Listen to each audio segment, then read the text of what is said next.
The Emergencies Act is not something that's been used ever, but it exists for a reason. Today, in these circumstances, it is now clear that responsible leadership requires us to do this. An unprecedented move by the federal government today, a political first for Canada. 18 days into the protests and ongoing blockades in Ottawa and across the country, Cabinet invoked the Emergencies Act. So does the current situation justify it? What are the political risks? Time to bring in at issue for a special Monday edition. Chantal Hebert, Andrew Coyne, Althia, and Elamin Abdelmahmoud. Appreciate you all jumping in on a Monday. Let's start with the decision itself. Andrew, why don't you start us there? What do you make of the justification and the reasoning that the federal government gave us today? Well, let's start by saying the onus is on the government to justify any such extraordinary measure. In particular, the language in the Act, I think because of the experience with the War Measures Act, is quite stringent in terms of the level of justification you have to be able to invoke it. I think there'll be an extra layer of scrutiny with people who say, is the problem that the police haven't had enough powers or that they haven't been using the powers that they already have? And thirdly, I think this government will have some scrutiny because you remember this was the bunch that wanted to suspend Parliament for 2 years at the outset of the pandemic, that showed a little bit of a disregard for the rule of law and the SNC-Lavalin affair. So people will not necessarily be inclined to give them the benefit of the doubt. All that being said, this is not, on at first blush, overkill. They're not calling in the army. They're not suspending the charter. The measures seem to be time limited and focused. But that's what the debate in the next few days will be able to say, do they necessarily, have they shown sufficient justification, and is the remedy in keeping with the level of outrage that's going on? Chantal, how about you? Chances are a lot of people are saying that's not as strong as I expected. I think Justin Trudeau and his government needed to step back into the frame. And at this point, no amount of saying we have your backs was going to do it. So this is a gesture to say we're still in charge. In the big picture, I think for many people, the test of whether this works is whether we have a weekend in Ottawa next week that is like last weekend. And who knows? The more powerful stuff in there is actually the money stuff, going after funding, which is kind of interesting. I agree with Andrew. It's not overkill. And I think they have secured the parliamentary support they need. The NDP wants to support it. They also have, despite the reservations of many provinces, including Quebec and Alberta, I think the fact that Premier Ford is on board probably is the most important thing that they needed. And it's going to put the Conservatives in a bit of a bind. Do they support this? Because they will have to vote on it, probably by week's end. Or do they go with Jason Kenney and Scott Moe and not support it? I wish I were in that caucus room again. We'll talk about that in the next block more. Althia, what did you make of the government's justification? I'm not sure that the law is actually needed. It is hard when you look at what is actually in the Emergencies Act.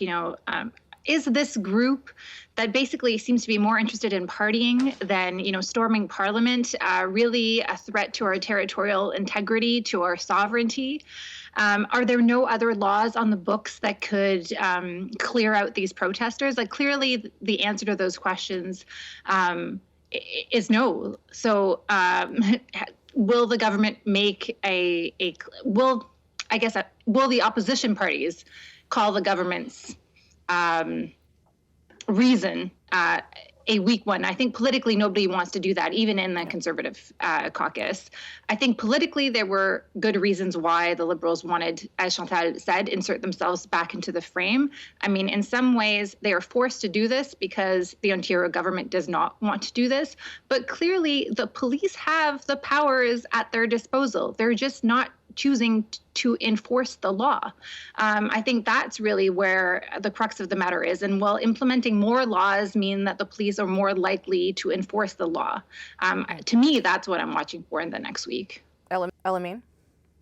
I think my reaction is a little bit governed by two things. One is that the poll that was released yesterday from Angus Reid that said actually more Canadians blame the Prime Minister than anybody else for this mess that we're currently in.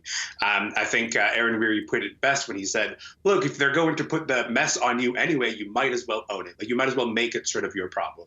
And the other thing is, I would say the story out of the Coutts crossing has changed the tone and tenor of the conversation. I think the idea that there's a cache of weapons that was seized, the idea that there were arrests being made, it looks a little bit messy across the country if you don't step up and take charge and say, I'm going to do something.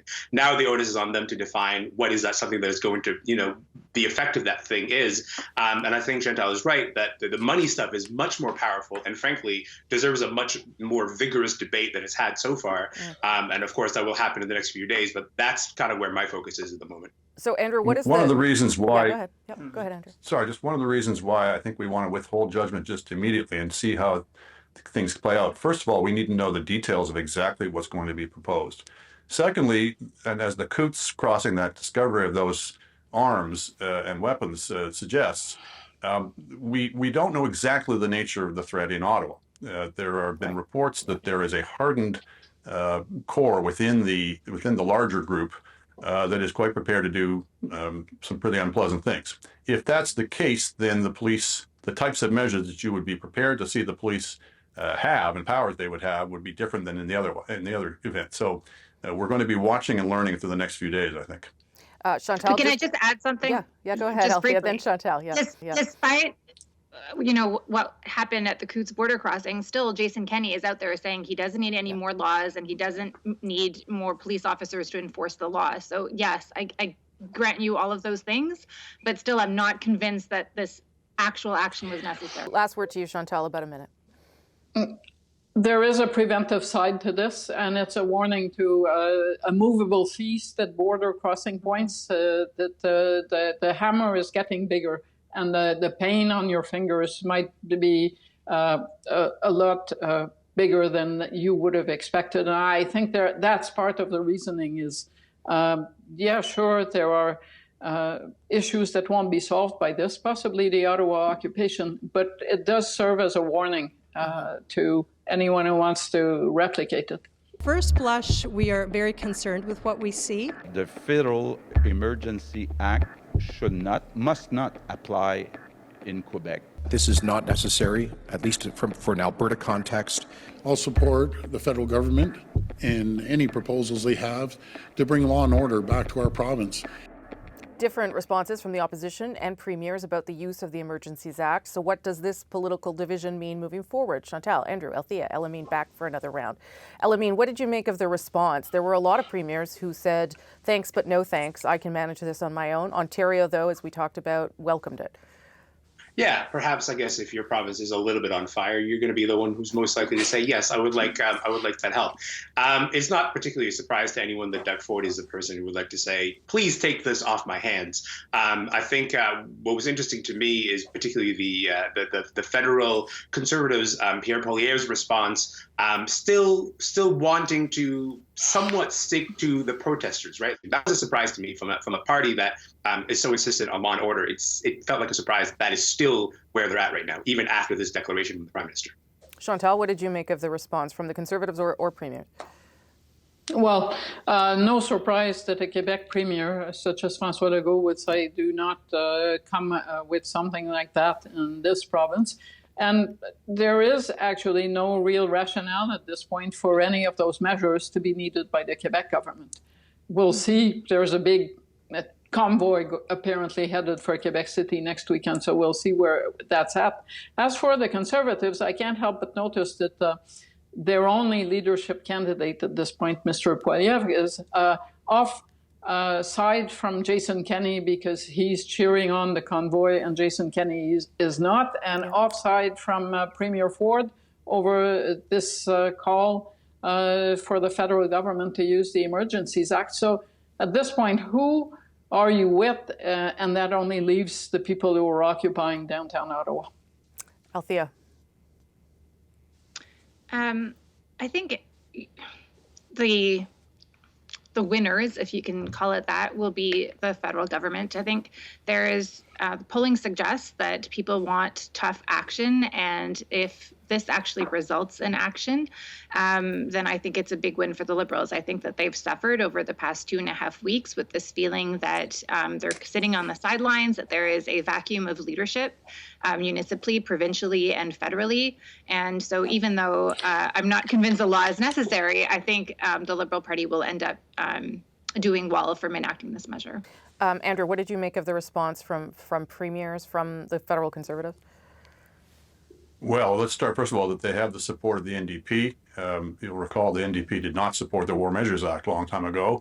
Different circumstances, different law, but it's interesting they lined them up and that they've got Doug Ford on their side. And if I can put it this way, I never thought I'd be saying these words, Doug Ford at the moment represents the more kind of mainstream brand of conservatism than the federal Conservative Party does. And that has to be sobering to them. And I agree with Althia. If you look at the polling numbers coming out, people are fed up with this and are quite, I mean, you have 75% of the public saying not only that the protesters should go, but that they should be made to go. It's hard to get 75% of the public to agree on the time of day in this country.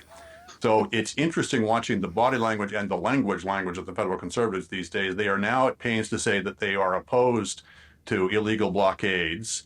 They weren't so opposed a few days ago. Even Pierre Poilievre was now saying, I've always been opposed to illegal blockades. Yeah. I think they sense that they are on the wrong side of the public on this. Yeah, only at the border. That's right. He made that clear. Chantal, yep. I'm just curious about the precedent and with constituencies that tend to be sympathetic to the NDP will think about the use of the precedent. I'm thinking climate change activists, Indigenous activists. There is a precedent here. A line has been crossed and is being crossed. And if we've learned anything with the notwithstanding clause, for instance, to suspend the charter, it's that once you start walking over that line, it always starts slowly, but it's an open door. And once you open a door, not everything that comes in is what you want. Sure, I think that's what's so. Yeah, go ahead, Elamin. I was going to say, I think that's what's so hard about this period of time between the announcement and the actual details of what we know, because these expansive financial powers, I think, are going to be a really big sticking point, and they should be, because if we are going to have a discussion about like how much the government can sort of be involved in the financial lives of people, that should be a long debated discussion. But in terms of the limited policing powers, I'm not sure that they're going to find a lot of opposition across this country to that. Okay, I got to leave it there. Thank you all for coming in on a Monday. It's a big day, so we needed you here. We'll all be back on Thursday. Maybe we'll talk, I don't know, about the state of democracy or just a small topic like that.